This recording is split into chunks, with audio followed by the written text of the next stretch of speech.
Hey guys, this is Charlie. Today we're reading Nancy Drew and the Glee Crew Sleepover Sleuths. Chapter 6, Hide and Peek. I forgot about Nadine, George said. She said Hollywood Heather should belong to her. Wasn't Nadine wearing orange PJs? Bess asked. So? George asked. The orange button clue, Nancy exclaimed. Good catch, Bess.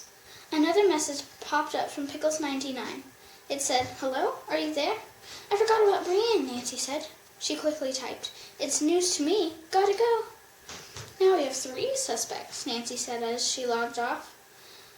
Cassidy, Trina, and Nadine. "Let's find them," George said, "and tell them we think they took Hollywood Heather." "No way, George," Nancy said. "Good detectives always ask lots of questions before accusing anyone." "What kind of questions?" Bess asked. "That's what we have to figure out," Nancy said. "Can we figure it out over pizza?" Bess asked. "I'm getting hungry." "You just had scrambled eggs," George said. "That was 3 hours ago," Bess cried. Nancy printed out their notes. "A real case file," she said. "How cool is that?" Nancy got permission from her dad to go to Pizza Paradise on River Street. Hannah drove Bess and George to their houses to drop off their gear. Then Mrs. Fain drove the girls to River Street in her van. Mrs. Fain owned a catering business. The back of the van was filled with containers of coleslaw and potato salad. "I have to drop this food off at a bridal shower, girls," Mrs. Fain said as she parked. "You go straight to the pizza parlor and I'll meet you there at 2 o'clock. 2 o'clock, Bess said. She glanced at her international watch. "Is that 2 o'clock in England, Italy, or China?" "Show off," George said with a smirk. Nancy glanced at her own watch. It said 1:15. That gave them lots of time to eat pizza and talk about the case. After saying goodbye to Miss Fain, the girls walked the block to Pizza Paradise.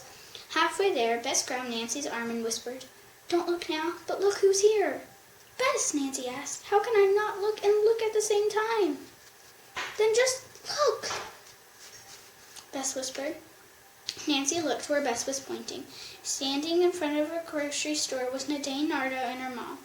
"I don't want Nadine to see us yet," Nancy said quietly. "Let's hide somewhere." River Street was lined with trees. Nancy, Bess, and George ducked behind an oak tree with a thick trunk. They were close enough to hear Nadine and her mom talking. "What you did was not okay, Nadine," Mrs. Nardo was saying. "But Mom," Nadine said, "I just had to have a Hollywood Heather doll. I just had to." The girls peeked out and saw Nadine holding a shopping bag at her side.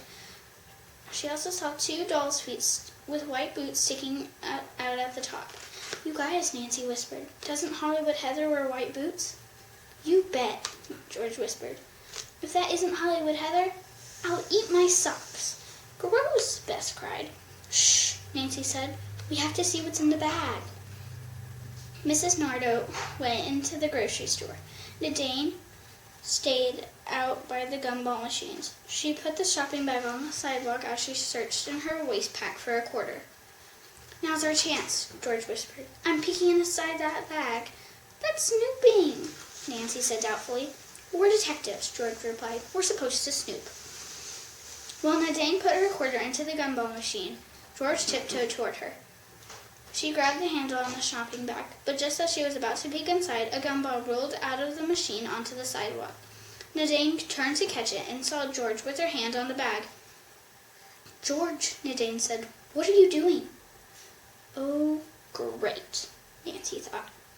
George froze with her hand on the shopping bag. Looking for Hollywood Heather?"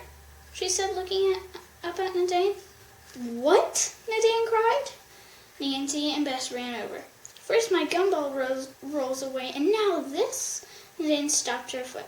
"Do you think I took Hollywood Heather?"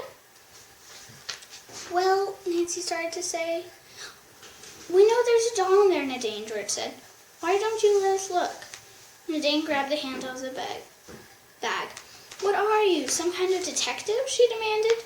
"Bingo," Bess replied with a smile. "How'd you guess?" Nancy watched as George and Nadine played tug-of-war with the shopping bag. We just want to peek, George insisted. You mean sneak, Nadine said. The girls kept tugging until the bag tore in half, and Hollywood Heather dropped to the ground. But when Nancy, Bess, and George looked at the doll, they gasped. Her skin was orange, her head had short patches of white hair, and her brown eyes were smudged with colorful gunk. Oh my gosh, Nadine. Dan, oh my gosh, Nadine, Nancy cried. What have you done to Hollywood Heather?